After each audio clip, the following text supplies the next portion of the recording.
பெண்களுக்கெல்லாம் கல்யாணம் ஆன உடனே அதனோட ஒரே சொந்தக்காரர் அந்த கணவன் கிளம்பினா இந்த கலர்லாம் அழிஞ்சிடணும் அப்படின்னு ஏதோ ஒன்று பேசிக்கிட்டு இருக்காங்கல்ல.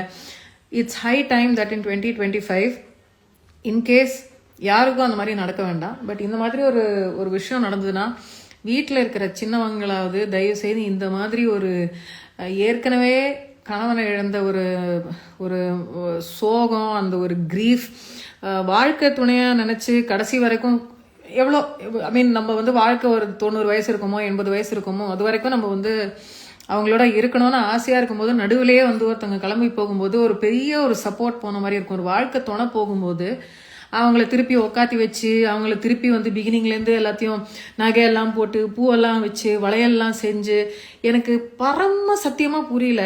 ஐ டோன்ட் அண்டர்ஸ்டாண்ட் வென் இது நம்மளுக்கு இந்த சோகால் முற்போக்கு கலாச்சாரம் தானே சொல்லிட்டு இருக்கோம். பெண்ணியவாதம் பற்றி பேசுகிற ஒரு கலாச்சாரம் தானே.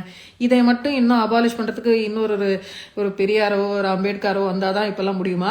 ஏன்னா சத்தி நிறுத்துறதுக்கு ஒரு ஆண்களை தான் கிளம்பி வர வேண்டியிருந்தது. ராஜா ராம் மோகன் ராய்னு சொல்கிறாங்க. அதில் எத்தனை பேருன்னு தெரில. Except I think a couple of things where women were given credit for abolishing some really horrendous systems like the Devdasi system.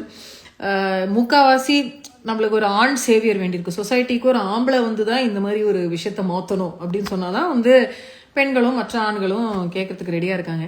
தயவுசெய்து 2025 ஆச்சு, ஏஐல என்னெல்லாம் நடந்துட்டு இருக்கு.